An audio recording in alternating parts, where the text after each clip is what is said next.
عليك وأبكي من شوم ظلمي وإفكي يا ربي يا عالم الحال إليك وجهت الأمل فمن علينا بالإقبال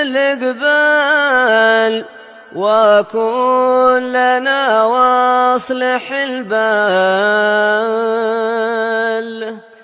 يا ربي يا رب الأرباب عبدك فقيرك على الباب أتى وقد بت الأسباب مستدركا بعد ما مال يا واسع الجود جودك الخير خيرك وعندك فوق الذي رام عبدك فادرك برحمتك في الحال يا موجد الخلق طرا وموسع الكل برا أسألك إسبال سترا على القبائح والأخطال يا من يرى سر قلبي حسب اطلاعك حسبي فامحو بعفوك ذنبي واصلح قصودي والأعمال ربي عليك اعتمادي كما إليك استنادي صدقا وأقصى anhu syauqul mu'mini li rabbih, kerinduan seorang beriman kepada Tuhannya. Hadzal qalbu alladhi huwa mahallu ma'rifatil haqqi jalla jalaluhu wa ta'ala fi 'ulah. Wa hadzal ruh al-insani huyya li ma'nan min al-ma'rifati tamayyaza wa takhassasa bih. Hati ini yang merupakan tempat mengenali Allah yang Maha Agung, dan ruh dalam jasad manusia dijadikan oleh Allah Subhanahu wa ta'ala dengan tujuan untuk kenal kepada Allah. Hati dan ruh ini hanya memiliki keistimewaan untuk itu, yakni untuk mengenali Allah. Fafihi khasiyatur ruqi was-sumu, maka pada hati tadi dan juga pada ruh tadi, bila digunakan fungsinya untuk kenal kepada Allah, maka hati dan ruh tadi akan menjadi sebab tinggi darjatnya. Walidzalika kana sayyiduna al-Mustafa Muhammad sallallahu alaihi wa alihi wasallam huwa a'raful makhluqin billah. Oleh sebab itu, yakni oleh sebab ketinggian yang diberikan oleh Allah disebabkan oleh karena ma'rifah orang kepada Allah, itulah baginda Rasulullah yang tertinggi darjatnya di sisi Allah disebabkan oleh karena tingginya ma'rifah Nabi pada Allah Subhanahu wa ta'ala. Zahara fi hadzal alam fil qalabil insani, yang dicipta oleh Allah, yakni baginda Rasulullah maksudnya, di antara sekian ramai manusia. ولا تزال قلوب الذين لاحت لهم لائحة من أنوار المعرفة بالله تبارك وتعالى في شوق. قال الإمام الحداد: والشوق مني لا يزال منازعا والأمر بالتقدير والتوقيت. Sentiasalah hati-hati orang-orang yang diberi cahaya makrifah oleh Allah Subhanahu wa taala, hati-hati itu sentiasa berada dalam kerinduan, yakni kerinduan terhadap Tuhannya. Al-Imam Abdullah bin Ali al-Haddad mengatakan, kerinduan daripadaku, yakni kepada Allah maksudnya, la yazalu munazi'an, yakni sentiasa berkembang dan berkobar, yakni menginginkan. Wal amru, akan tetapi segala sesuatu adalah tergantung dengan ketentuan yang ditentukan oleh Allah pada masa yang ditentukan. Wa bidawami hadha syauqi yadumu lahumul irtiqa'u ila fawq. Dan seseorang yang sentiasa berada dalam kerinduan kepada Tuhannya, semasa itulah dia akan meninggi darjatnya selama mana kerinduan itu wujud. Wa fawqun ma lahu min nihayah, dia akan naik dalam tangga-tangga kerinduan yang tiada mempunyai penghujung. Fawqun ba'da fawq ba'da fawq wa laysa lidzalika min ghayatin wa laysa lahu min nihayatin abadan sarmadan. ولذلك قالوا لو أقبل المقبل على الله تعالى 1000 سنة ثم أعرض عنه ساعة لكان الذي فاته في هذه الساعة أعظم من الذي حصله في 1000 سنة كلها.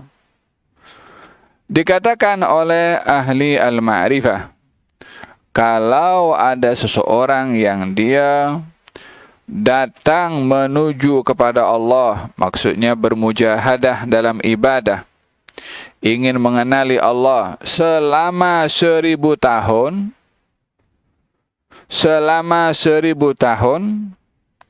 kalau ia berpaling sesaat,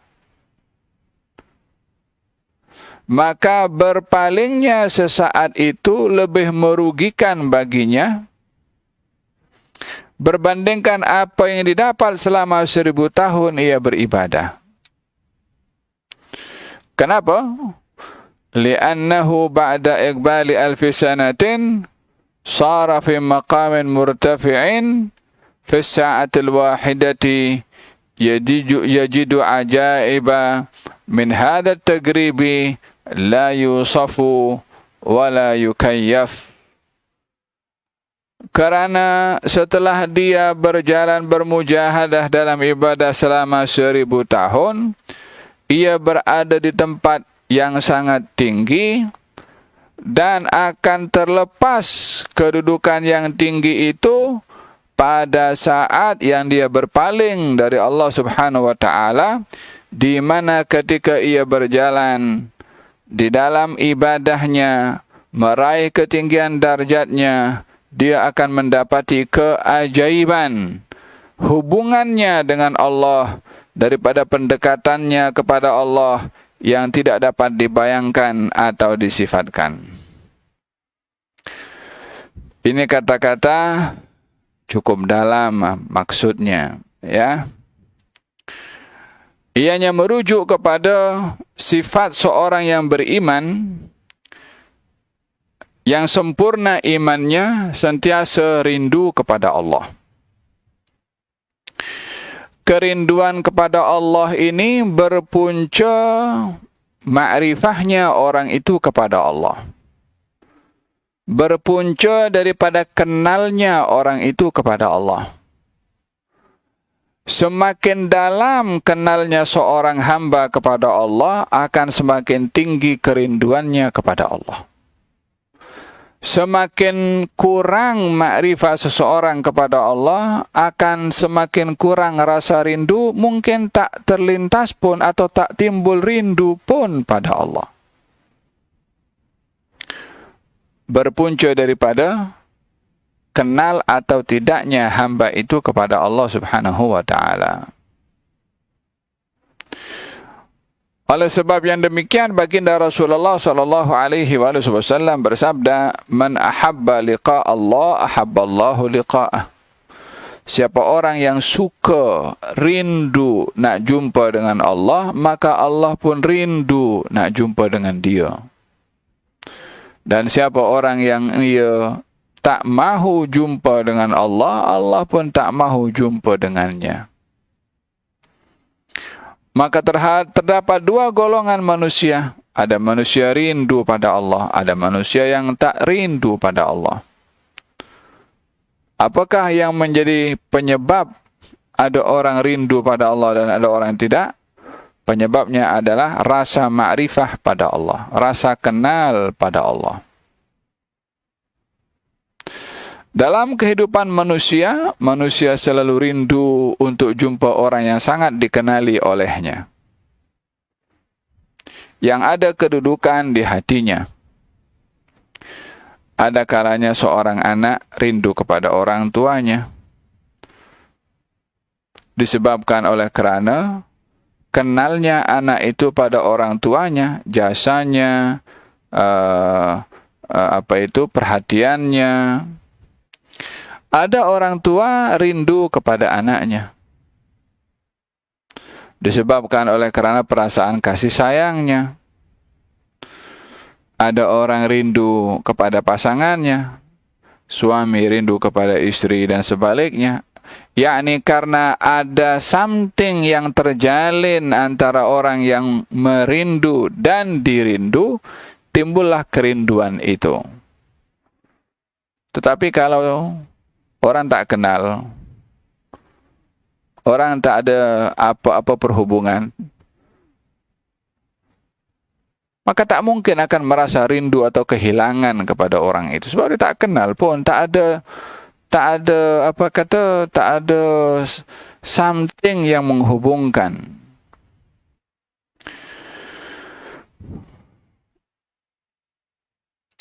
Alam ini semua relate dengan Allah Subhanahu wa ta'ala, sedar atau tidak.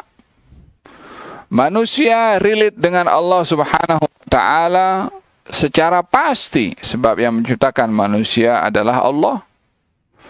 Tetapi tidak semua manusia yang ada hubungan dengan Allah Subhanahu wa ta'ala, kenal kepada Allah Subhanahu wa ta'ala, mesra dengan Allah Subhanahu wa ta'ala.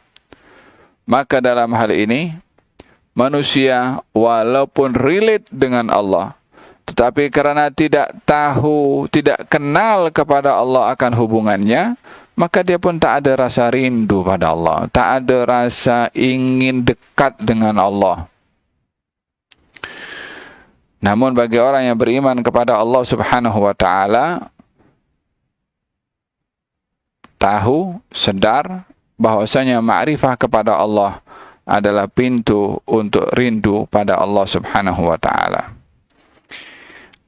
Rasa rindu ini kepada Allah Subhanahu wa ta'ala yang bergantung dengan ma'rifah, tempatnya adalah hati manusia, ruh manusia. Semakin hati dan ruh ini bersih, semakin terbuka pintu ma'rifah kepada Allah. Oleh sebab yang demikian, man ista'nasa billah lam yasta'nis bighairih. Orang yang merasa seronok bersama dengan Allah, berzikir, bertafakkur, membaca firman Allah, salat, maka dia tak akan seronok dengan yang lain. Yani tak boleh dibandingkan keseronokan bersama dengan Allah berbandingkan dengan keseronokan dengan yang lainnya. Walihada baginda Rasulullah sallallahu alaihi wasallam ketika berada di waktu malam di rumah Siti Aisyah, dia bangkit, maka dia minta izin kepada Aisyah, boleh ke aku beribadah menyembah Tuhanku? Kata Siti Aisyah, bila kebiasaannya orang itu di waktu malam akan bersama dengan orang yang disayang, baginda Rasulullah bersama dengan yang maha penyayang. Faham tak? Idza ikhtala habibun bihabibih, ikhtala huwa bihabibih. Bila seseorang itu seronok bersama dengan kekasihnya di waktu malam, baginda Rasulullah seronok bersama dengan yang maha pengasih. Maka kata Siti Aisyah mengatakan kepada Rasulullah, sesungguhnya saya ini seronok bersama dengan engkau, tetapi saya mendahulukan keseronokan engkau, wahai Rasulullah, berbandingkan keseronokan saya. Keseronokan Siti Aisyah pada apa? Ketika dekat dengan Rasulullah. Keseronokannya Rasulullah pada apa? Ketika dekat dengan Allah, ketika beribadah kepada Allah. Walaupun di samping Nabi ada istrinya,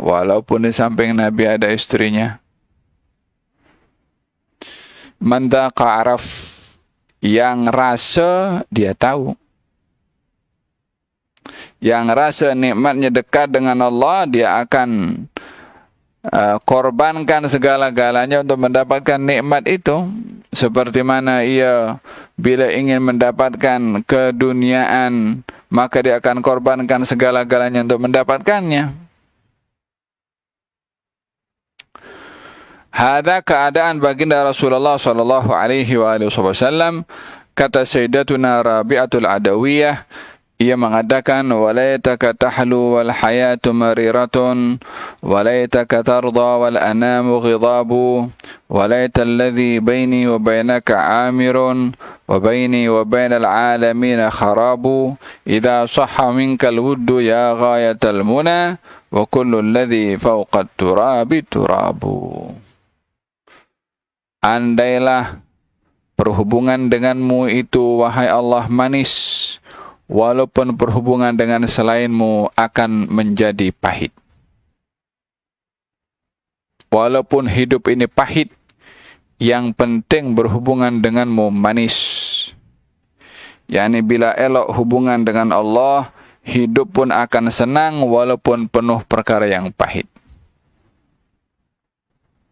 Walaupun ada corona, walaupun ada MCO, walaupun tak boleh merentas daerah, walaupun tak boleh merentas negeri,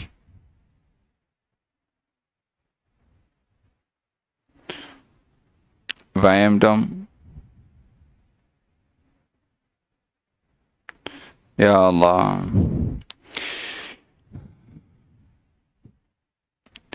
Walaita alladhi baini wa bainaka amirun wa baini wa bainal alamin kharabu. Andailah aku ini makmur perhubunganku denganmu, wahai Allah, walaupun perhubunganku dengan makhluk terputus semua.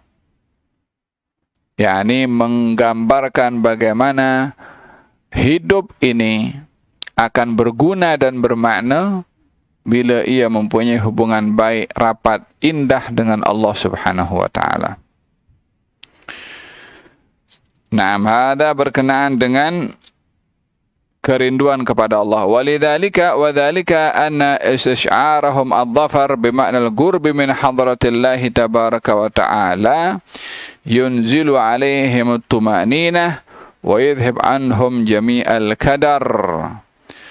Orang yang dia hubungannya baik dengan Allah Subhanahu wa taala dan rindu kepada Allah Subhanahu wa taala, maka dia akan merasa berjaya meraih kedudukan hampir dan dekat dengan Allah, yang dengan demikian akan turun kepadanya, kepada orang yang dekat dengan Allah, apa yang akan diberikan oleh Allah kepadanya? At-tuma'ninah, ketenangan. Dan akan dihilangkan daripadanya segala kekotoran.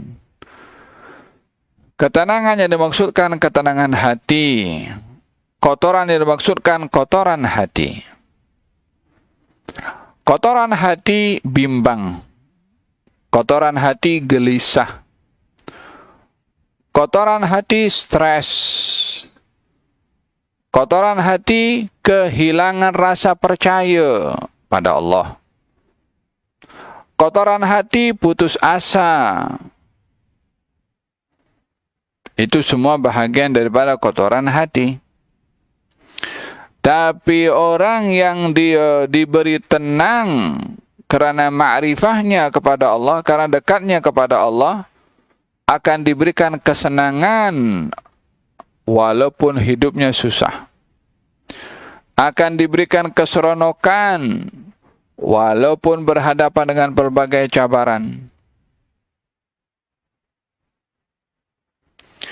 Sehingga keluarlah kata-kata seperti Sayyidina Umar bin Khattab radhiyallahu anhu, saya ini kalau diduga ada musibah menimpa, saya akan tengok daripada 4 sudut. Kalau tak kena kepada 4 tu, saya anggap musibah sebagai nikmat. Musibah boleh bertukar menjadi nikmat. Apa sebabnya boleh menjadi nikmat sementara ia musibah? Muamalahnya dengan Allah itulah yang boleh mengubah musibah jadi nikmat. Yang pertama, bila musibah yang menimpa kepada saya tidak menggoyangkan iman. Ada orang terkena musibah, imannya goyang. Ada orang terkena musibah, dia stres, dia gelisah. Apa dia buat? Dia pergi ambil tali gantung, dia gantung diri. Ada orang terkena musibah, dia musibah hutang ke, entah musibah masalah dengan keluarga ke, musibah yang mengganggu perasaannya, so dia ambil shortcut, dia ambil racun. Waliyadzubillah. Faham dong? Berhadapan dengan musibah, tapi dia goyang. Adapun Sayyidina Umar mengatakan, saya kalau ditimpa musibah, saya tengok. Kalau tak menggoyangkan iman, saya anggap musibah itu nikmat. Yang kedua, bila musibah yang menimpa kepada saya ada musibah lain yang lebih besar, saya anggap musibah itu nikmat. Terkena musibah, tapi ada orang lain kena musibah lebih besar daripada kita. Maka musibah yang menimpa kepadanya akan dianggap nikmat. Faham tak?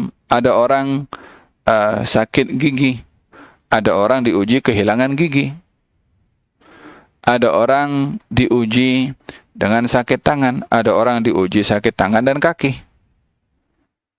ada orang diuji sakit tangan dan kaki, ada orang lain diuji sakit tangan, kaki dan kepala. Jadi tengok kepada yang lebih besar dugaan orang, akan kita lihat dugaan itu ringan bagi kita. Yang ketiga, bila saya dianugerahkan ridha, menerima, tidak komplain, tidak protes kepada Allah. Kenapa saya yang diduga? Kenapa saya yang kena? Kenapa bukan orang tu yang tak sembahyang tu kena?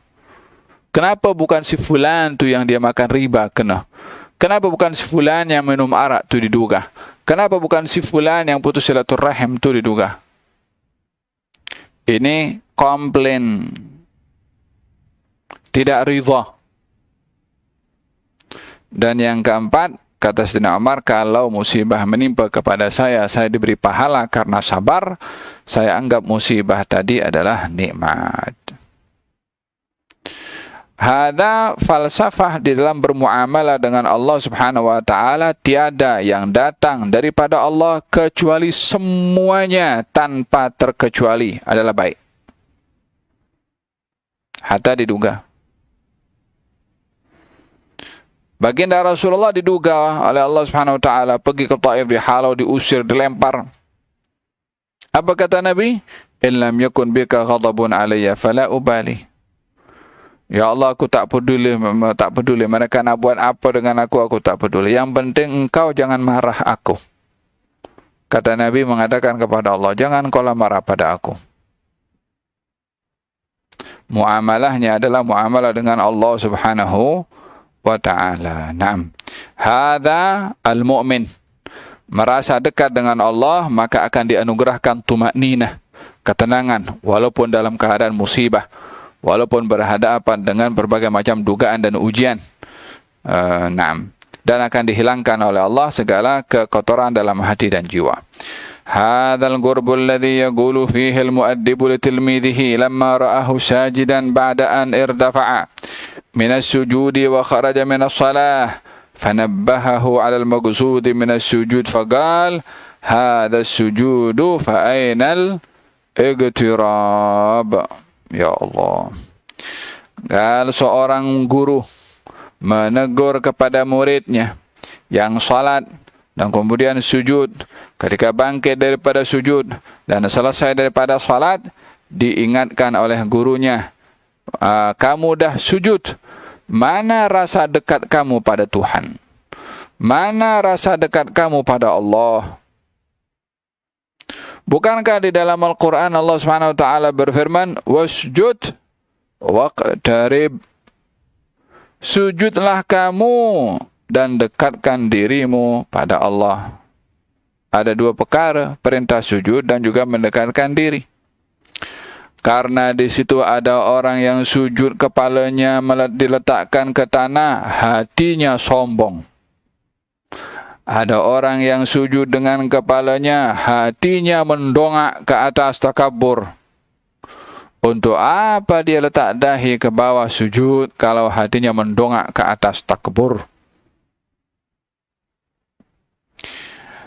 Yang menjadi ukuran adalah sujudnya hati. Sujudnya hati ialah al-igtirab, rasa dekat pada Allah. Ketika dahi diletakkan ke tanah sujud, hati ini dekat dengan Tuhan.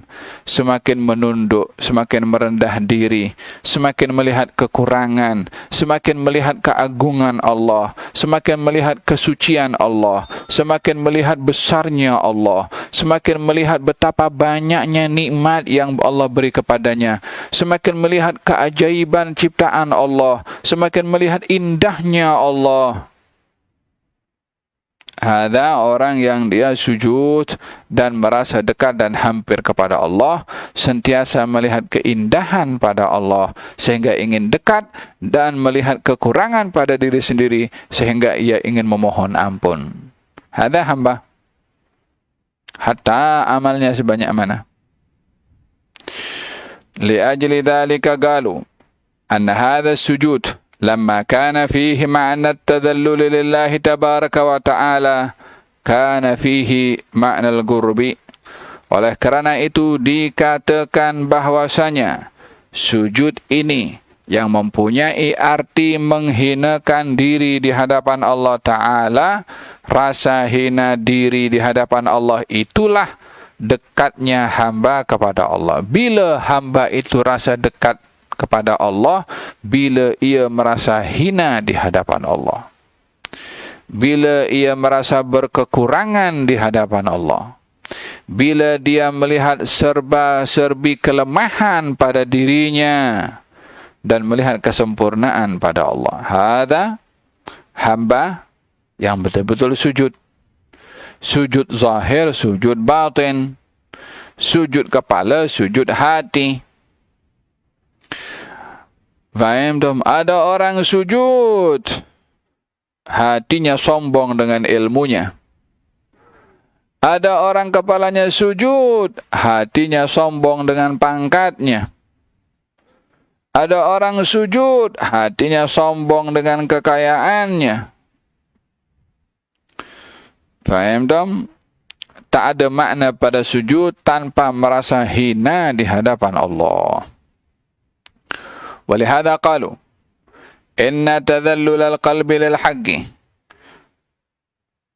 وهو مثمر القرب من الله سبحانه وتعالى ولا يزال هذا القرب يتسع مجاله وتعظم شؤونه وأحواله لأهليه على حسب ما يواصلهم به الحق تبارك وتعالى. Oleh karena demikian para ulama berkata, sesungguhnya rasa merendah diri di dalam hati kepada Allah Subhanahu wa Ta'ala, rasa rendah diri itu akan membuahkan sifat dekat dengan Allah, dan sentiasa kedekatannya pada Allah dengan merendah diri itu akan semakin melebar, akan semakin meluas keadaannya dan sifatnya bagi orang yang merendahkan diri tadi, bergantung kepada apa yang Allah berikan kepada orang yang ingin mendekatkan kepada Allah dengan pemberian kedekatan dari Allah. Allah, ini kata-kata begitu dalam disampaikan oleh penulis. Orang mendekatkan diri kepada Allah kalau tidak didekati oleh Allah tidak dekat. Yang diperlukan daripada upaya mendekatkan diri kepada Allah adalah didekati oleh Allah. Bila seseorang itu didekati oleh Allah, bergantung kepada keadaan orang yang mendekat kepada Allah, itulah yang akan diberikan oleh Allah pendekatan dari Allah. Oleh sebab itu di dalam hadis Nabi bersabda, "Man taqarraba ila Allahi shibran taqarrabtu ilaihi ba'an. Shibran taqarrabtu ilaihi dhira'an. Wa man taqarraba ila Allahi dhira'an wa man taqarraba ilayya dhira'an taqarrabtu ilaihi ba'an. Wa man atani yamshi ataituhu harwalah." Siapa orang yang mendekatkan dirinya padaku satu jengkal, aku dekatkan kepadanya satu hasta. Siapa orang mendekatkan dirinya kepadaku satu hasta, aku dekatkan diriku padanya satu depah. Tengok kan, dia mendekat kepada Allah, Allah pun mendekat kepada dia. Baru ada rasa makna pada pendekatan tu. Barang siapa datang kepadaku berjalan, aku datang kepadanya berlari. Maksudnya, pemberian daripada Allah kepada hamba yang mahu mendekatkan dirinya pada Allah lebih daripada upaya hamba tu untuk mendekatkan dirinya pada Allah. Bergantung kepada apa yang Allah beri, tentunya orang yang didekati oleh Allah satu hasta tak sama dengan orang yang didekati oleh Allah satu depah. Orang yang mendekatkan diri kepada Allah satu depah tak sama dengan orang mendekatkan diri kepada Allah satu hasta. Jadi walaupun sama-sama mendekati Allah, tapi kedudukannya beza. Bergantung kepada kita ini sejauh mana kita dekat pada Allah ini satu jengkal ke satu hasta. Kalau satu jengkal, maka dia dapat satu hasta dari Allah. Orang mendekatkan diri kepada Allah satu hasta, dia akan mendapatkan satu depah. Tentunya beza kedudukannya. Bergantung apa? Bergantung kepada apa yang Allah beri kepada orang yang mendekatkan dirinya pada Allah Subhanahu wa taala. Di antara wasilah untuk dapat dekat dengan Allah adalah dekat dengan orang yang dekat dengan Allah. Man la garab li ahli al-ma'rifah ma garab. Orang yang tidak dekat dengan orang-orang yang ahli ma'rifah billah tak akan dekat dengan Allah. Ya, macam mana dia nak kenal dengan Allah kalau bukan ada orang yang mengajar kepada dia macam mana mendekatkan dirinya pada Allah. Oleh sebab itu perlu ada guru, perlu ada pembimbing, perlu ada mursyid. Of course mursyidnya adalah bukan YouTuber. Of course mursyidnya adalah bukan YouTube, bukan internet. Perlu ada masa untuk kita nak serahkan rasa ingin tahu cara mendekatkan diri kepada Allah kepada orang yang dia layak untuk mengajar dan membimbing kepadanya. Intirah kamil, penyerahan diri, taslim, tafwid. Faham tak? Beza orang dulu itu kalau belajar, hatta dia datang untuk belajar sudah punya ilmu, tapi datang ke tuan guru merasa dirinya tak punya ilmu. Hatta sudah banyak ilmunya. Orang sekarang tak punya ilmu lebih pandai daripada gurunya. Sehingga datang dengan sombong. Aku dah kaji dah, Oh, aku dah kaji dah. Aku dah dengar fulan ceramah, aku dah kumpul dah. Bagi nak buat madhab saja sudah. Sikit lagi. Silap-silap dakwah jadi Nabi pula.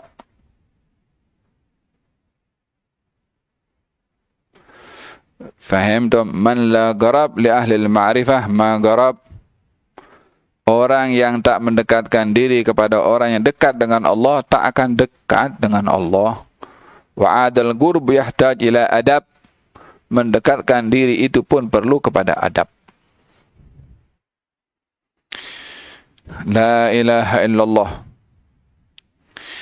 Qala ta'ala wa qad qala al-qail ahya walakin hayati inda dhikril wisal. Saya ini hidup, tetapi hakikat kehidupan saya adalah ketika mengingati perhubungan, yakni ketika berhubung dengan Allah, barulah itu arti kehidupan. Hadhil hayatul musyar ilaiha bil ayah al-karimah, ya ayyuhalladzina amanu istajibu lillahi walir rasul idza da'akum lima yuhyikum. Berbicara tentang hakikat kehidupan seseorang itu bila dekat dengan Allah. Katanya dalam firman Allah, wahai orang-orang beriman, responlah kalau dipanggil oleh Allah dan Rasulnya, yang kalau kamu merespon, kamu akan diberi kehidupan. Ya Allah, apa jawabannya? Bahasa firman-Nya Allah Subhanahu wa taala, kalau kamu merespon panggilan Allah dan Rasul, kamu akan diberi hidup. Kita bukan dah hidupkah? Kalau nak paham arti kehidupan, makan, minum, kahwin, bergerak, driving, naik motor, naik turun, naik tangga, kehidupan macam tu kita berkongsi dengan makhluk yang lain. Tak ada keistimewaan dengan perkongsian hidup yang diberikan oleh Allah kepada sesiapa saja. Hatta hewan pun punya kehidupan seperti itu juga, makan, minum, kahwin. Tetapi kehidupan dimaksudkan di sini adalah kehidupan ketika tahu dirinya itu hamba yang mesti kenal kepada Tuhannya, yang taat pada Tuhannya, yang dekat dengan Tuhannya. Itu arti kehidupan, hatta susah dalam hidup. Siapa kata nilai kehidupan bergantung kepada pangkat? Siapa yang memberikan definisi arti kehidupan sebenar ada kalau kita kaya? Siapa kata arti kehidupan dan kemuliaan kalau kita boleh melancong sana, lancong sini? Siapa kata? Yang bagi definisi seperti itu siapa? Adakah Allah? Adakah Rasulnya? Kalau yang bagi definisi itu orang-orang yang tak beriman, kita ini jadi hambanya siapa? Kita ini nak ikut siapa? Faham tak? فإذا حي صاحبها دام في الحياة فلا يبقى معه إلا هذا الموت الطبيعي بالانتقال من دار إلى دار لكن حقيقة الحياة بالنسبة له مستمرة.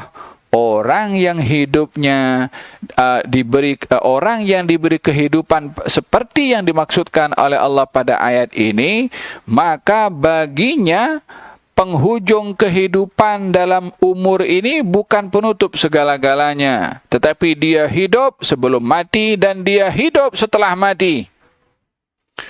Macam mana hidup sebelum mati dan hidup setelah mati? yakni walaupun dia hidup sebelum mati, hidupnya dalam keadaan iman, dan bila ia hidup setelah mati, hidupnya sedang menerima apa yang disediakan oleh Allah daripada nikmat kubur. Hidup juga dia. Apa arti kematian? Arti kematian keluarnya ruh daripada jasad. Bukan bermakna penghujung kepada segala-galanya, perpindahan daripada satu alam ke alam. Alam dunia, alam beramal, alam barzakh, alam petik buah, alam menuai, alam mendapatkan balasan pertama sebelum balasan yang kekal abadi di surga atau neraka. Waliyadzubillah. Jadi tetap hidup, hanya kehidupan yang berbeza. Walihada ma takallama 'anil hubbi sayyidina سيدنا الإمام الحداد قال عليه رضوان الله تبارك وتعالى: دفين في الفؤاد به حياتي إذا صال الفناء على السوية، أو أي إذا صال الفناء على السوية وهو الهيكل الجسماني للإنسان، إذا فني وذهب فالحياة باقية بسر هذه المحبة. Ungkapan Imam Abdullah bin Ali al-Haddad menggambarkan walaupun kehidupan secara fisikal itu berakhir dengan kewafatan, hakikatnya kehidupan cinta berterusan hingga ke alam barzakh.